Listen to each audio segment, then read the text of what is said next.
And by the end of this video, you will know the common misconceptions and pitfalls of the 5 areas of business and how to assess your own business for yourself. In order to do that, we have to look at the WNBA because they are the masters. Maybe you're thinking, what could my own business possibly learn from a league that's losing $40 million this year? But as it turns out, a lot. I mean, if the WNBA were a restaurant, it would be as if they handed you an empty plate and then complained that you ordered food in the first place. So let's break it down so you can actually avoid making the same mistakes that these guys have made because they are completely avoidable mistakes. Don't ignore problems. So let's see if you're on the right track or not and dive right in. All right, so before we officially dive in, you may be thinking, wait a minute, who are you? Fair play. So my name is Alyssa Schaefer, also known as the Business Cowgirl, and I am not as flashy as Alex Hormozi or as inventive as Elon Musk, but I do swear as much as Gary Vee. But I've been a business consultant over the past decade, helping businesses build supportive technical architecture. Now, what does that really mean? It means I help build what facilitates their work and design it too. More simply put, I help businesses design what they need to build to accomplish the task at hand in the simplest way possible for the most effective outcome. Now, I've worked with companies like multi-million-dollar healthcare companies and real estate firms that do over $1 million in profit, government contractors that build aircrafts, and even a tech company that had Netflix as one of their clients, but I signed an NDA before I was even allowed to go in a discovery call with them. I'm saying all this to point out that these are not small businesses, and nor is their structure. So when I say I'm literally laughing at the WNBA as an example of what not to do, I literally mean it. I must say thank you because the WNBA at this point has to be at least responsible for one of my 6-pack abs. Although the other 5 are because I'm an internationally competitive equestrian, hence the Business Cowgirl. But this video is not about me, it's actually about you because we're gonna dive into the 5 key areas of business, looking at examples of what not to do. We're gonna also look at examples of what to do, and then we're gonna pull out some helpful insights so that you can assess these areas for yourself and see where your business can still grow and develop and where you can actually maximize your revenue. Now, you may not want to learn about all the 5 areas of improvement, so I have linked some chapters down below. So if you want to dive into specifically marketing, sales, service, support, or finance, then you can jump to those sections of the video. Either way, let's dive in. So marketing.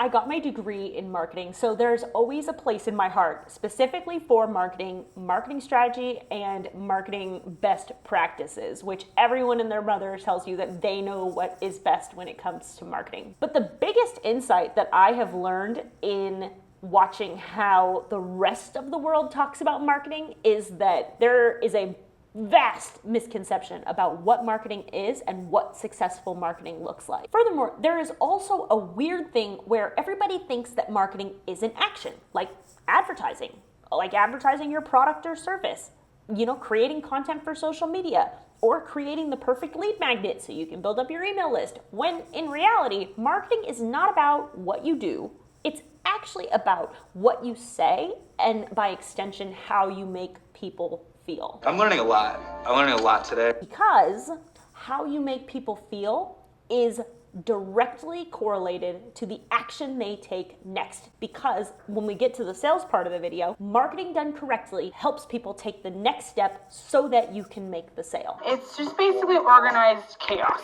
So it becomes very important how you make people feel, because based on whether or not you're able to influence them, you could potentially either A, get them to take the action you want them to take, or B, deter them from taking action altogether. Marketing, though, as a business asset is how you stay connected to your ideal audience. Because the mark of a great marketer is not based on what they do or what they say. It is the reaction that they get from it. Now, controversy is commonly a tactic to get attention. As the PR world would say, no publicity is bad publicity. However, controversy is not a sustainable marketing or brand strategy. If you say so. I tell you, it's so hard to remember boring stuff like that. Which leads us to our first example from the WNBA of what not to do. Because One of the marketing aspects of the WNBA is that they claim to be inclusive, but they continually alienate one of their assets named Caitlin Clark and her fans, which perfectly contradicts the message of inclusivity. So in each of these, we're gonna watch a video from a professional in the area, and then we're going to assess from there. So this one is from Gilbert Arenas' podcast. And all of the videos that I reference in this video are linked down below with the chapters in case you want to watch the entire video, because I just pulled out the helpful clips. Indiana Fever superstar Caitlin Clark has been named Time Magazine's Athlete of the Year. Say that because Caitlin, obviously in the media, has been very, She has a great marketing team. Yeah, I'm not, I'm just hooping. She's trying to stay at the barbecue, goddamn, because, yeah. She's the stag girl. She was invited to the bar. She got the cookout. And but when you hear that, thoughts on Caitlin Clark saying she wants to use her platform to elevate black women in the WNBA, have been instrumental, obviously, in building that league to what it is. Okay. So this is a clip of a bunch of ex-professional basketball players. The men are professional basketball players, and then the female is a ex-professional basketball player. So they are literally joking that she's not invited to the cookout, which is obviously insider basketball lingo. However, I hate to break it to you, but if anyone is not invited to the cookout, then that does not qualify you as being inclusive, because inclusivity does not have a caveat. The whole point of inclusivity is that everyone is invited. Everybody love everybody!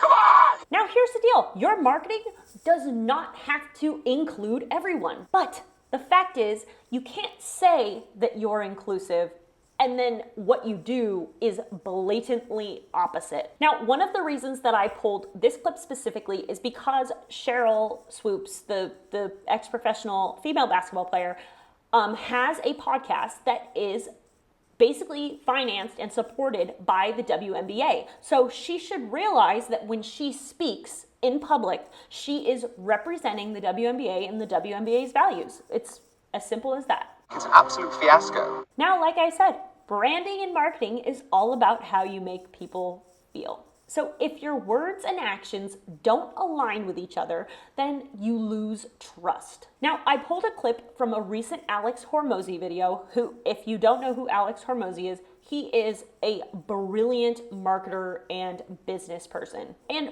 furthermore, in this video, he completely demolishes the idea that businesses can be successful in their brand and in their marketing if the message is not aligned with their actions. Because you know what is hard to get back? Your reputation. Like I said, all the videos are linked down below, and I highly recommend that you go watch this full Alex Hormozi video. It is absolute gold, which probably means that he's about to drop some bombshell of a product or something. Actually, it's probably his third book in his trilogy. But if you want some genius marketing strategy ideas, then you have to watch that video, the whole video. However, be forewarned, if you think the WNBA is great at marketing, then don't go watch that video, because you'll be disappointed. Well, lies will certainly get you customers pretty quickly, but it'll also ruin your reputation.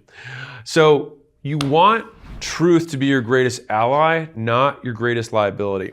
Because I will tell you a secret about advertising. Nothing sells like the truth. And so, one, people talk about being authentic. Well, if you want your advertising to be authentic, just say what's true. And what's interesting is that a lot of people won't tell the truth about the things that actually could help them. So like if you're a small business and you're getting started, say so. Being a small business for many people is a pro. There aren't as many people who are like, buy big corporate, buy big corporate. No, people are like, buy local, buy small business, right? They support small business. And so like a lot of what people think are negatives are actually things that make their offer or their business more compelling, especially to the right audience. And so you want to arm yourself with truth and think about how many different things are true. And if you want to get really nasty with it, you want to tell the truth that also isn't as exciting up front, so that when you sell your second piece of truth, they will then believe you that much more. So I'll give you an example. How far off they are from being competent at marketing is, like, again, laughable. It's the only way to cope with the fact that they don't hire professional marketers. But overall, these examples here show that marketing your brand you can stand for whatever values you want it to. Your business can stand for whatever values are important to it and that align with your ideal audience. However, you must choose these values carefully, because if your words and actions don't align with each other, then your audience is gonna know. Furthermore, when it comes to the WNBA, they're gonna call you on it. Do you really think I'd be that deceitful, you guys? And without beating the Bud Light dead horse, they are another example in recent history of what happens when your marketing does not align with your ideal audience, or at least the audience you've been serving for the past however many years, because Bud Light has been around a hell of a lot longer than the WNBA. So at this point, the insightful question that we can ask ourselves from this is, does my marketing align with my brand values? Am I delivering a consistent and clear message that builds trust with my audience? Or am I accidentally eroding that trust because my marketing and messaging don't actually align? Also, pro tip, actions always speak louder than words. So a deeper question might be, how am I showing this consistent message? Like throughout my branding, content, marketing. It would be like a really fat guy saying that, trying to sell like a fitness product, telling everybody they should be fit, which there's, if you want to be fat, be fat. If you want to be fit, be fit. But when you do not stand for what you're preaching to other people, there's a stark contrast, and it's really hard to get people to trust you when what you stand for and what you do are completely misaligned, which nobody does that better than the WNBA. Really. Gold star, guys. Gold star. What a mess. After you get somebody's attention, because your marketing is aligned with your message, then, of course, comes the sale and the sales process and gaining that traction with your ideal audience. Now, the key to successful sales is always painting the paradise destination and not the travel journey required to get there. In terms of whatever CRM you choose to use in your business, there are many, and while I consulted on Salesforce specifically for many years, that is not the only option, and nor is it the right option for every single business. There is a lot that goes into designing a great sales process that backs up your CRM, and more importantly, the people that have to use it. The make or break point of success in sales is shown through customer retention. Now, customer retention is a combination of the experience of the sales process itself, which people actually enjoy buying stuff. You literally get a dopamine hit when you buy stuff. So the experience of sales can easily be a great experience. But next is how the business operates once the sale is made. And those two things combined not only indicate client success and sales success, but also are the leading factors of whether you have client retention down the line. Simply put, do you appreciate the business that was just paid for? Like, do you appreciate the people who just gave you money so that you can provide them the product or service? I don't know. Do you? Wow. That's amazing. I mean, because the WNBA doesn't. In this example, we're going to look at how fans actually spent money just to be told by the owner of the team that they weren't wanted. And to be frank, if I'm not mistaken, they had to move their game from a smaller arena to a bigger arena because more tickets were sold because of this one person. So or even the team. You could give credit to the whole team if you really don't want to give credit to the one person. However, it's pretty clear that since you didn't have to move to a bigger arena because of other teams, that there's something on that team in particular that is leading toward, a bigger arena, i.e. more sales, more tickets, more butts in those seats. So one of the co-owners of the Atlanta Dream went on her podcast and blasted all of these fans that came and gave her money, which, for the record, Caitlin Clark is in the WNBA, so her fans are fans of the WNBA.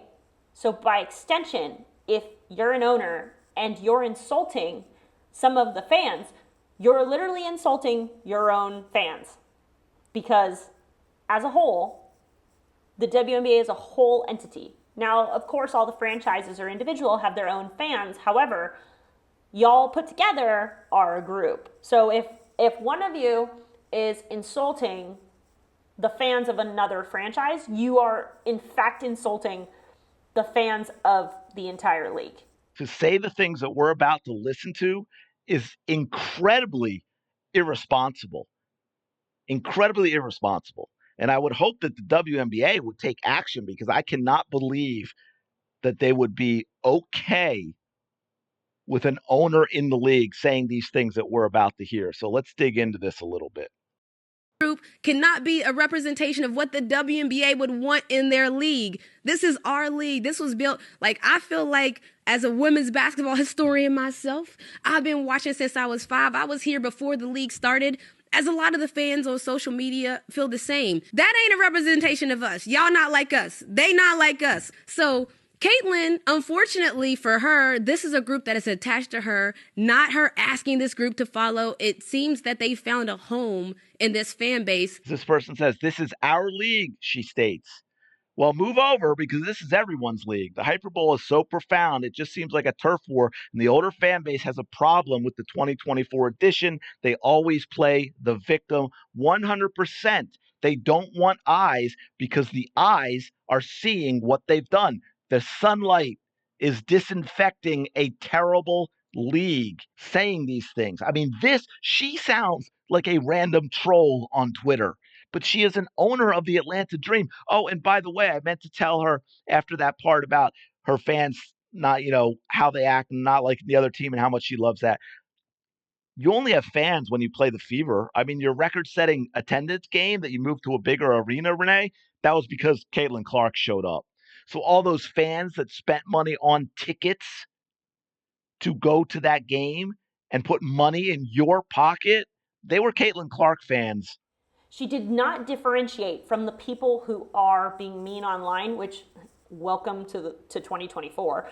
But she conflated those mean-hearted folks with all the people that showed up and paid her money to sit in her seats and watch, both teams play this game.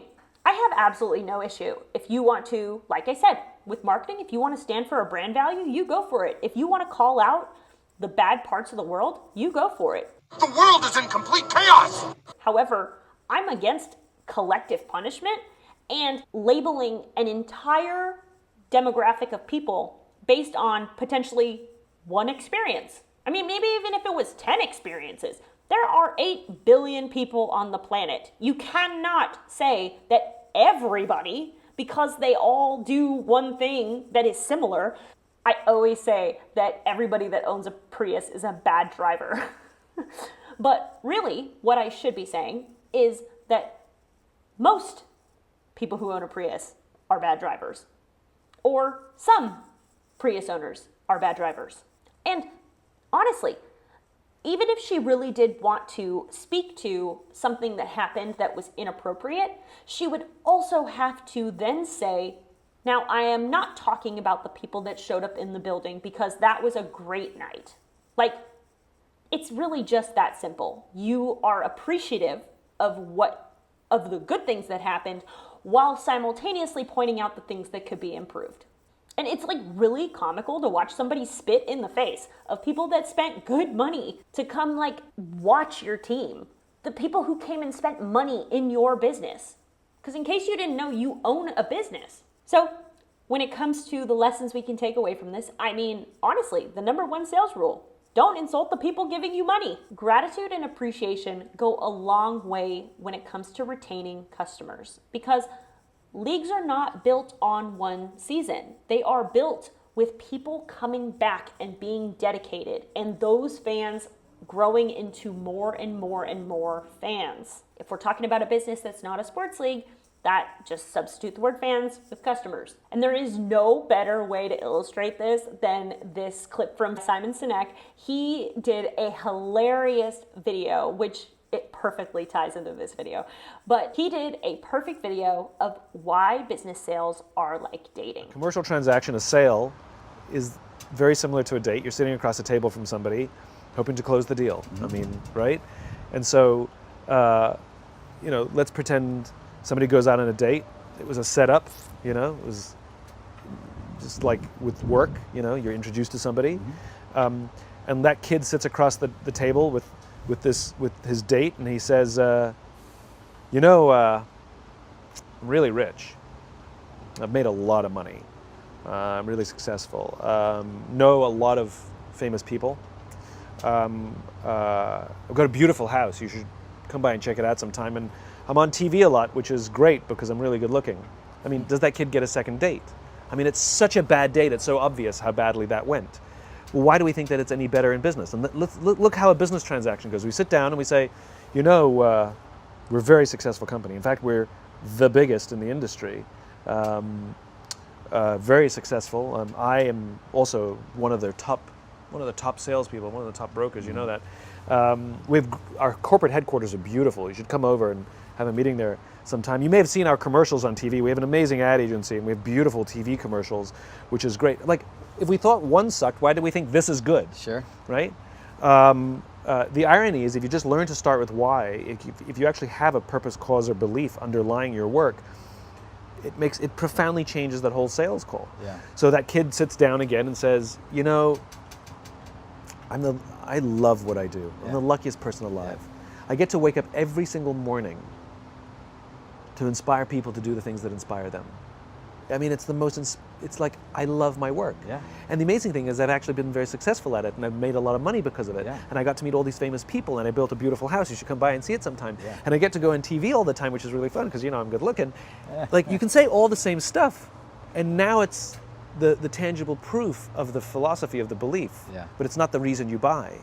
People buy into the cause. And so it's the same at work. Tell us what you love. Why do you love this business? Why did you get into this business? Why is it worth the blood, sweat, and tears and the uncertainty and the instability? Why do you keep doing it? Is it just to make money because the money's good?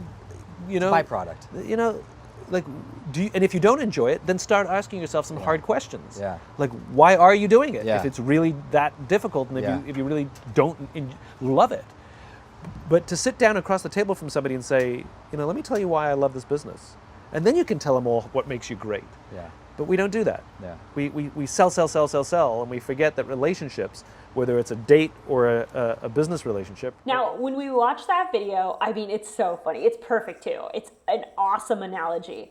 But in the case of the WNBA, it's like they're saying, like, we've always, and actually, what's funny? They've literally said this. We've always been successful, and we don't need your viewership. For a business that's based on viewership, yeah, you do. And actually, going as far as to say, we literally don't want you here. Like, don't come and spend money with us.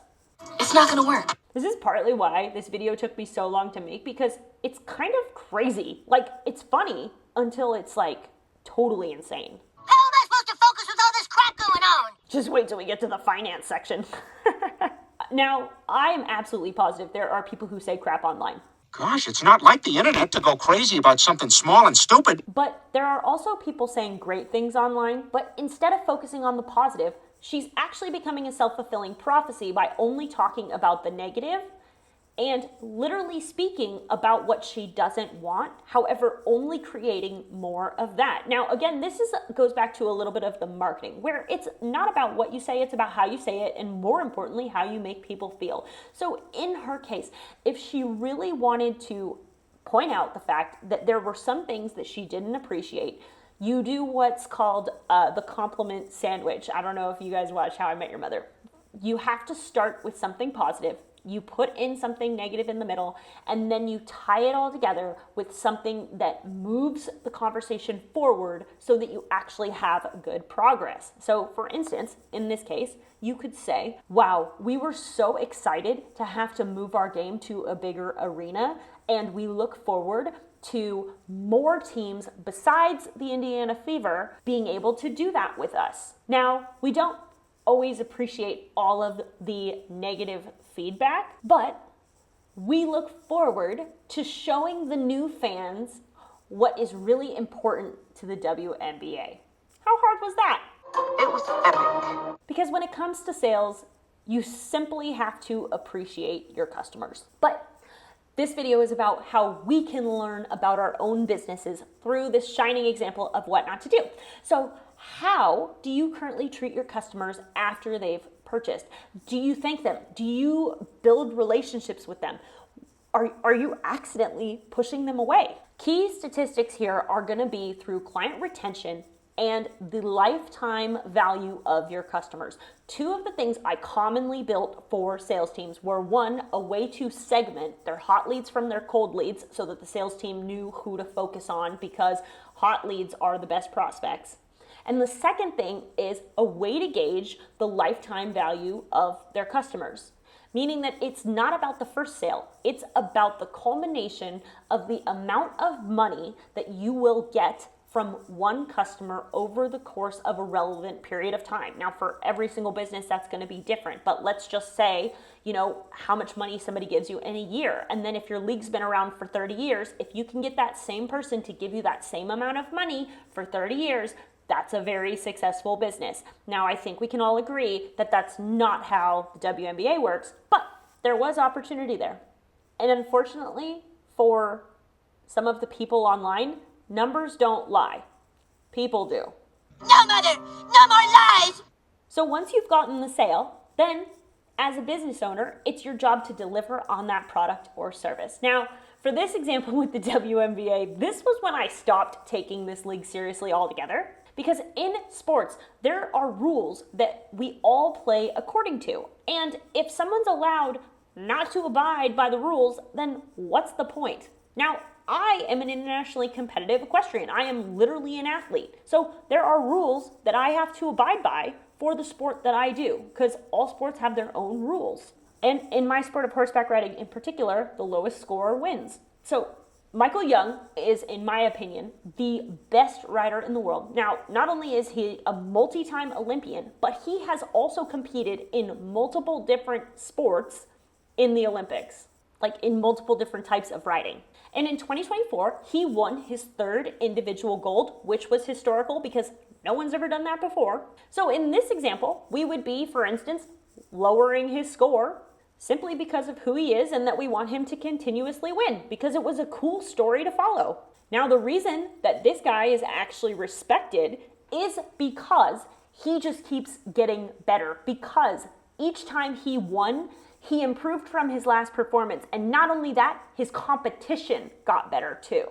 And this year he actually set an Olympic record for the lowest score, the lowest winning score ever. Talk about putting your money where your mouth is.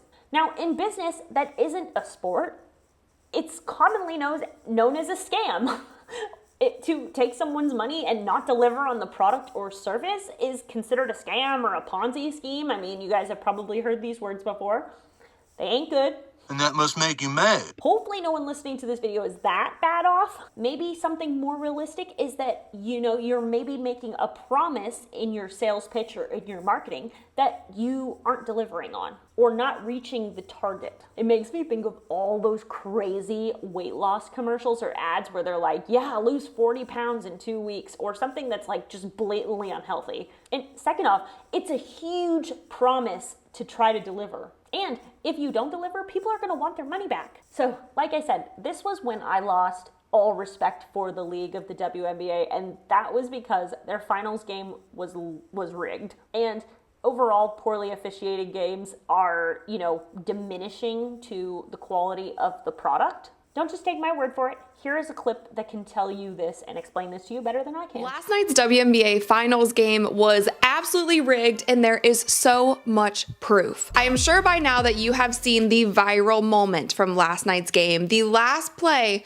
of regulation where Breanna Stewart is allegedly fouled and gets sent to the free throw line. She makes both free throws and sends this game into overtime. Now, this play was challenged by the Minnesota Lynx, and the refs reviewed it. And I honestly, if this were another time during the game, if this were in the second or third quarter, I wouldn't really have much to say about it. There is human error that comes with refereeing at any point in time during a game. But when you challenge something and you challenge a play that basically has the power to change the outcome of arguably the most important game for the entire WNBA season, and you do not overturn this call after seeing not only the travel that came before it, but then also the no contact when she went up with the ball, like, it's crazy. Like, if this were on the NBA side, that referee would have been fired before the game even ended. But social media pretty much exploded after this, rightfully so, because it was clear as day what was happening there. Something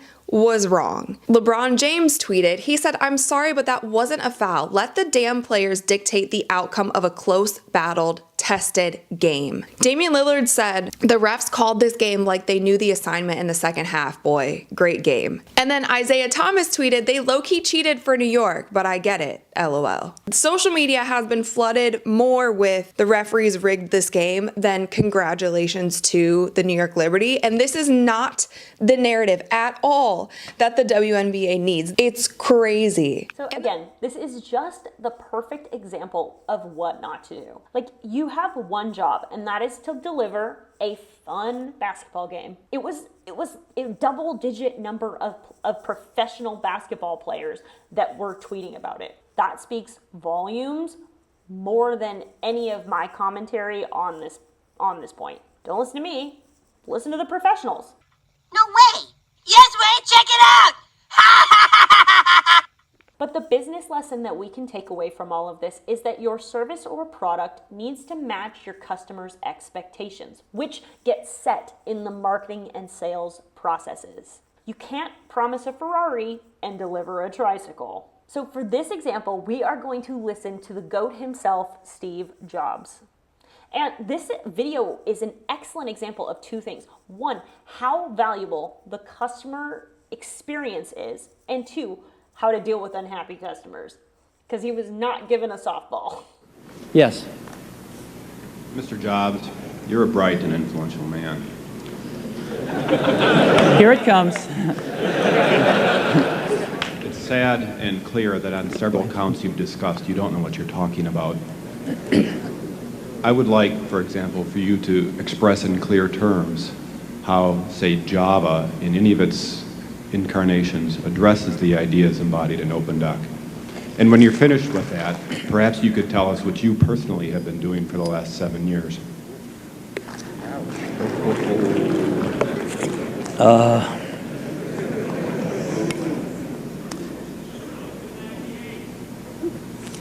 You know, you can please some of the people some of the time, but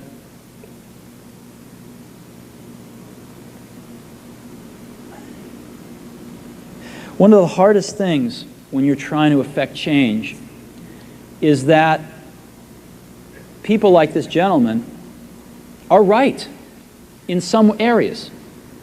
I'm sure that there are some things OpenDoc does, probably even more that I'm not familiar with, that nothing else out there does. And I'm sure that you can make some demos, maybe a small commercial app that demonstrates those things. The hardest thing is, how does that fit in to a cohesive, larger vision that's going to allow you to sell $8 billion, $10 billion of product a year? And one of the things I've always found is that you've got to start with the customer experience and work backwards to the technology. You can't start with the technology and try to figure out where you're going to try to sell it. And I've made this mistake probably more than anybody else in this room. And I've got the scar tissue to prove it. And I know that it's the case. And as we have tried to come up with a strategy and a vision for Apple, it started with what incredible benefits can we give to the customer? Where can we take the customer? Not starting with, let's sit down with the engineers and figure out what awesome technology we have, and then how are we going to market that.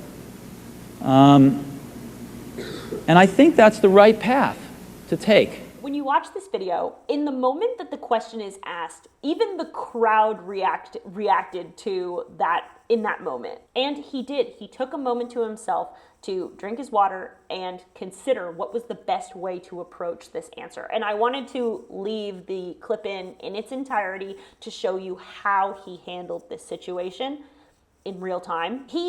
In this clip, you can see he carefully considers his answer, and he was able to simultaneously validate and invalidate that angry guy. I mean, this was literally a masterclass.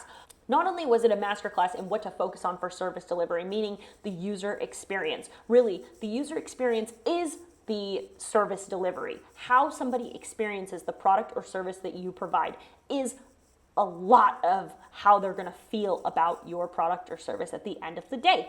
But also, this was a shining example of what to do and how to handle yourself even when you're being called out for what somebody else perceives as a mistake. Because you may not think it's a mistake, but telling everybody they're wrong or telling everybody they're racist is not an answer. It's just name calling.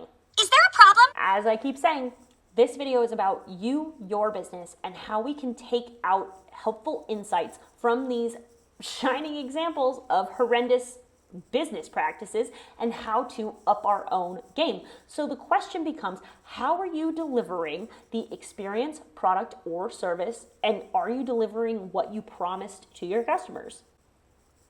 And if not, where are you falling short? There's this awesome free course by Alex Hormozi called $100 Million Offers, and I'm going to link it below because basically you go to his website, you give him your email, and you can take the entire free course on how to build your $100 million offer. Now, he is the master of offer creation, and it's really not about what offer you create, because I don't recommend you create a scam, but it's about the thought process of how you design your $100 million offer and what you ask yourself that creates this offer. And if your product or service is falling short in any area, this is going to help you adjust and give your customers what they really want. But the Steve Jobs video does perfectly tie into the next aspect of business, which is customer service, because inevitably, as Jobs said, you can't please everyone. I don't make the rules, ma'am. I just think them up and write them down. So your customer service is an excellent way to gauge how your product or service is currently being interpreted or perceived, and also to be able to identify areas for improvement. Customer service is going to look a little bit different for each business. For instance, restaurants are all about Yelp or Google reviews, and Netflix and sports are really about social media commentary. Having worked in the restaurant industry for a decade, I can tell you that not all Yelp reviews are even remotely accurate. So it stands to reason that not all sports commentary online is going to be valid. However, free speech entitles everyone to have an opinion and to speak it however they want. Alrighty then. Like everything else in life, and as Steve Jobs said, you cannot please everyone, so you can only choose how you handle it. In this particular instance, the WNBA falls flat again because social media should be their bread and butter. Stop taking this so freaking serious. That's all Gary Vee talks about. Content, content, content. They are, any sport, it has the mother load of content. You don't even have to try. You have so much content just waiting to be put out and entertain people, whether the season is on or off. Talk about growing popularity and highlighting the best aspects of your business. But let's see how the WNBA falls, unfortunately, short on social media, like I said, which should be the appetizer, entree, and dessert of their entire business model. So the WNBA social media is embarrassing because we've seen all the Chelsea Gray everything for assists for the assist week, nothing about Caitlin Clark. And their first post about Caitlin Clark, by the way, they got the number wrong in her assists. They said she broke the record with 321 total dimes. No, she had 337. We are out here watching them give assist of the year, because they wanted it so bad to be against the Fever, they gave Assist of the Year to a play from last year. And it's not like seasons go. That is very clearly Candace Parker on the floor. Like one of the greatest players of all time who retired is on the floor. The zips past Victoria Vivians, who plays for the Storm. Very glad they did this list. It exposes everything about them. Yeah, I'm not going to suggest anyone lose their job, as in because for financial reasons, but I wouldn't mind them being moved to a different section of social media where they no longer have control of this crap, because this is ridiculous. This is absolutely ridiculous. So in that video, I did pull out the most relevant clips, and as I said, all the full videos are linked down below if you want to see everything that was said in the video. But for the purposes of this video, to watch a business get their own statistics wrong or spell the names of their employees wrong, it's funny when you watch it from like an outside looking in kind of a perspective, but when it comes into the frame of business, this is literally a Saturday Night Live skit or like a parody, like a business parody. Not a joke, but you're welcome to laugh. But because customer service is not just about complaints, it's about listening and responding and taking responsibility if you potentially made an error. Now, it's not always your fault, but there is someone who coined the phrase, the customer is always right. Now, I don't necessarily agree that the customer is always right, but I do agree that the customer should always have a chance to be heard. And there is nobody better to outline this key aspect of business than Mr. Sir Richard Branson. So this is actually a video that Forbes put out on him and why his airline is so successful. So let's let him tell us about the importance of customer service. Happy, engaged, and empowered employees go above and beyond to satisfy the customer. That's one lesson I learned from spending a day with a very famous CEO who has built a brand many consider the gold standard in customer service. Virgin Group founder, Sir Richard Branson. Yeah, look, anybody can sell a cup of coffee. Anybody can buy a physical aeroplane, and we all buy the planes from the same manufacturers, so Boeing or Airbus. So, but they're the different stops. I mean, if you fly on a Virgin plane, whether it's Virgin Atlantic, Virgin America, Virgin Australia, you're going to have a completely different experience than if you... What is the difference, the differentiation between Virgin America and all of these other domestic airlines that we see here?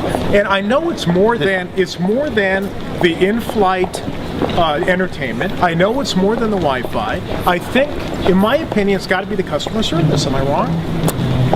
Everything in the end comes down to customer service and the people who are serving you, and whether they're proud of the company, and the only way that you can actually have people working in a company that are proud of it is if you give them the tools, give them every little detail.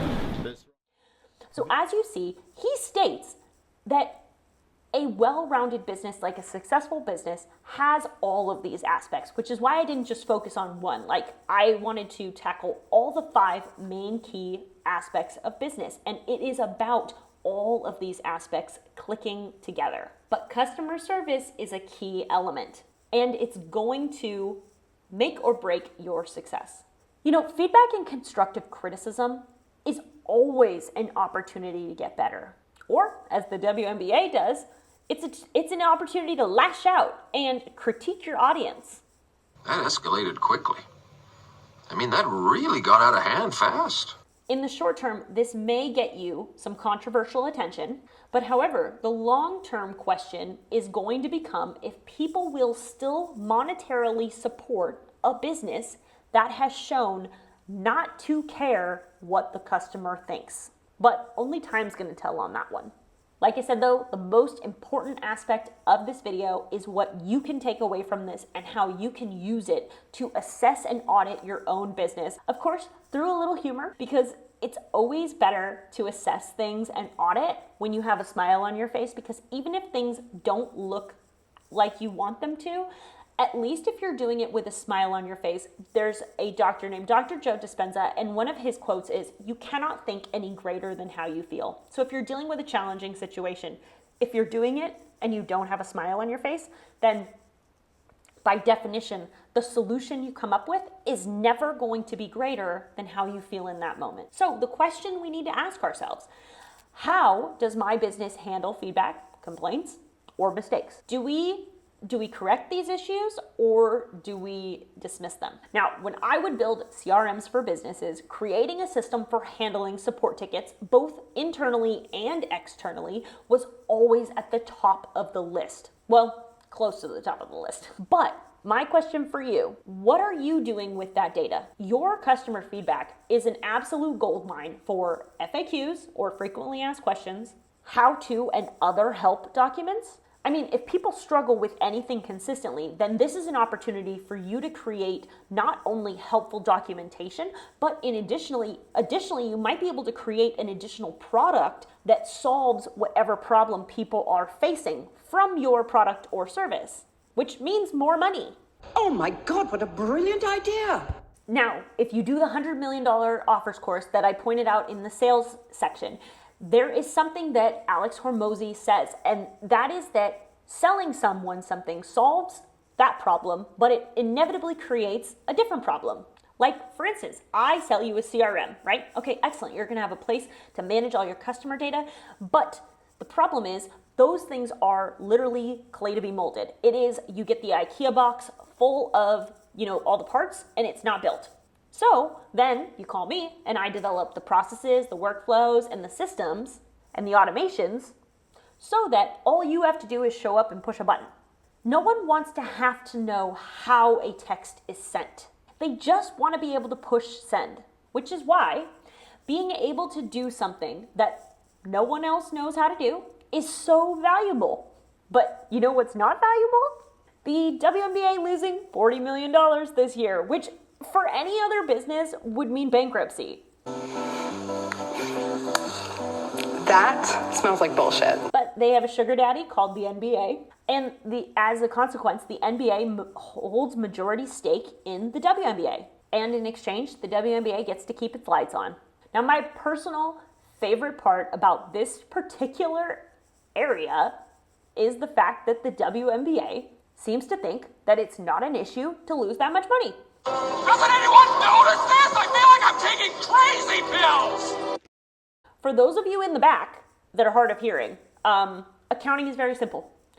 You bring more money in than you spend. Now, in the short term, if you're running on a loss, that's one thing. But the WNBA has been around for 28 years. You think you're too cool for school. But I got a news flash for you, Walter Cronkite. You aren't. So, at what point is it required to make a profit? I don't know. Oh boy.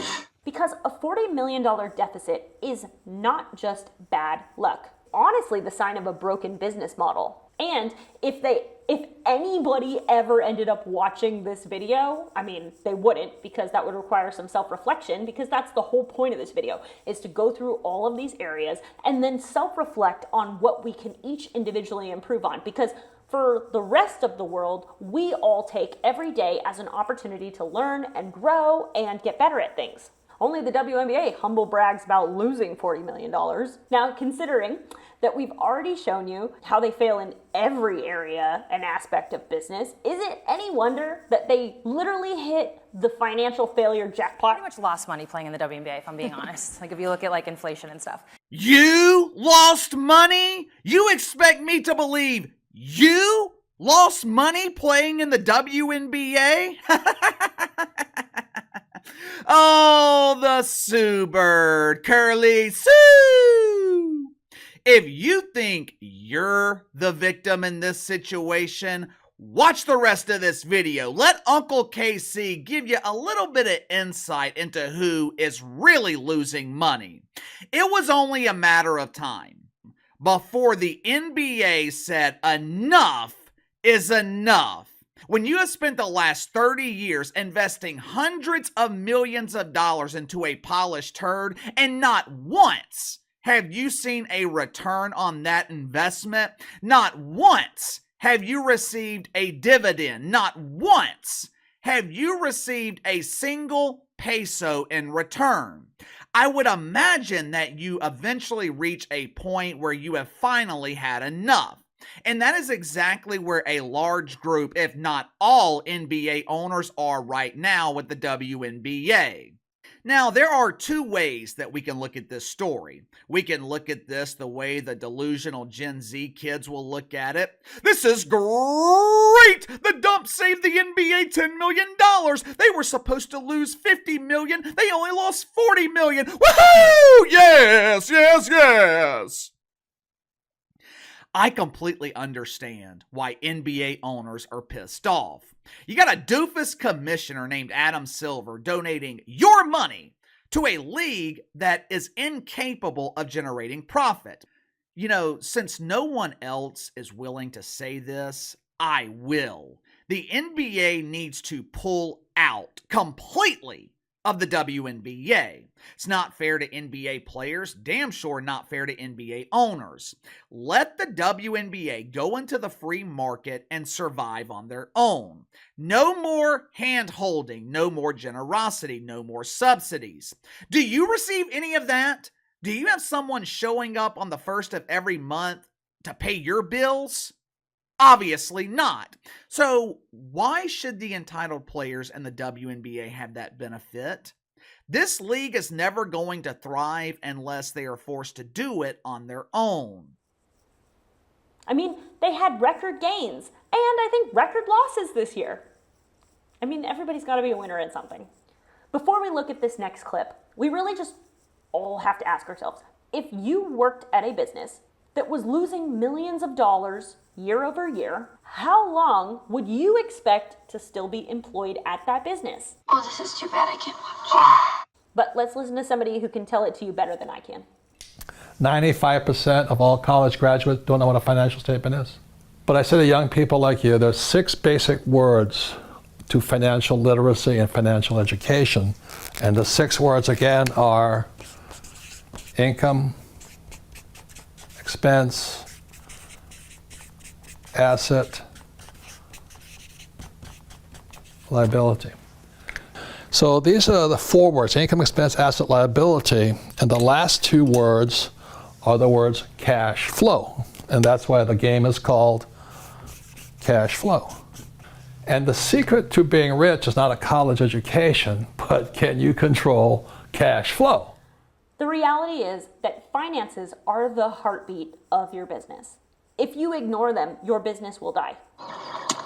Deleted. Now, it's abundantly clear that the profit and loss sheet in the WNBA is red all over, and it's very clear that they have minimal assets. Now, when I was working with businesses with their CRMs, finance was always a huge issue because most CRM platforms are not financial or accounting platforms. And so one of the things that that I always was doing for many of these businesses was I was integrating the sales data with the financial data on the 2 different perspective softwares that both of those teams used. Because as soon as you got to a certain size, your financial team needs its own software that is going to specifically do financial stuff. And integrating those 2 platforms so that they communicate with each other was always essential to getting both the sales and the finance team on the same page, which while I built businesses, I was really more of a therapist. I was a therapist being a bridge between the sales and the finance. I actually have a really funny story because I had been working with this sales team for many years, and I had developed their entire sales process, and I had worked with one specific person for literally many years. And out of the blue, I was called by someone on their finance team, and the question was, hey, aren't you our Salesforce consultant? And I was like, yeah. And they were like, will you come to this meeting? Okay. So I show up, and it's the finance department's meeting where they are discussing how to change the sales process. And I'm like, I'm in this meeting, and it was really funny because I was like, everything you're saying is you destroying all the years of work that I did with with my sales contact. And I'm, obviously I'm not going to sit in the meeting and say, you guys are crazy, or That's crazy. I was going to call attention to myself like that. However, I was very confused. So then, much not to my surprise, the CEO actually emailed me and was like, we need to have a meeting immediately. And so I end up in a meeting with a multi-million-dollar healthcare company's CEO, and he is basically pissed because he thinks that I am trying to alter the sales process because of this whole finance thing. And I was like, actually, I was invited to the meeting and I was just as confused as you are, clearly, that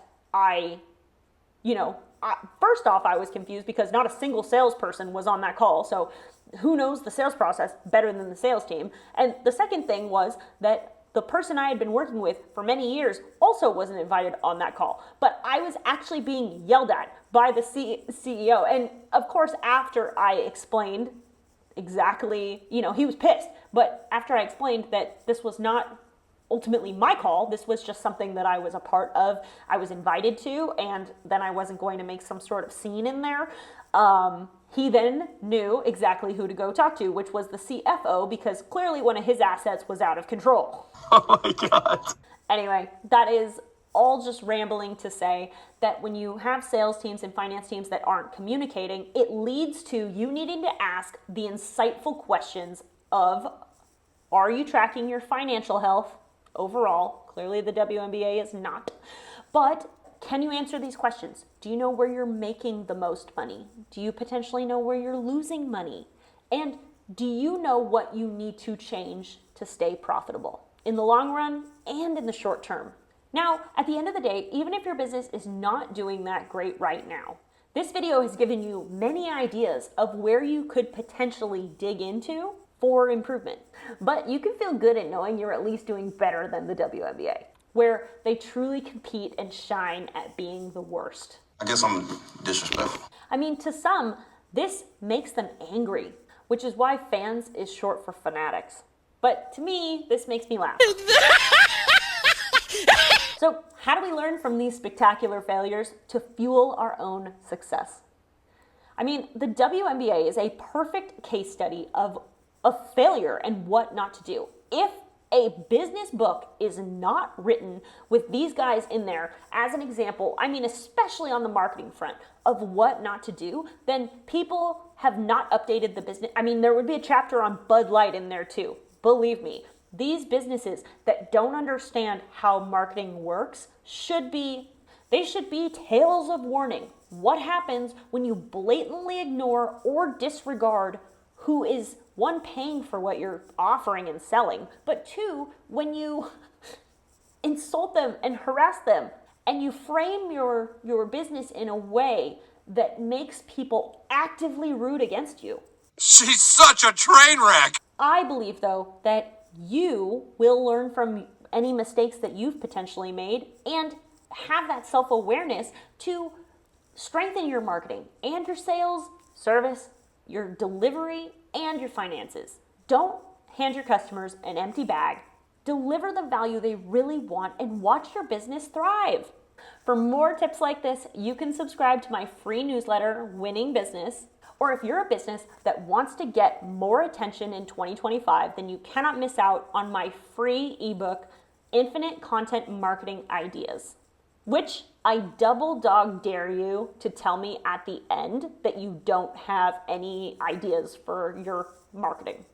You can access that through my free community, which also has loads of other free gifts in it for you. Build your business the best you can in the most efficient and effective way possible.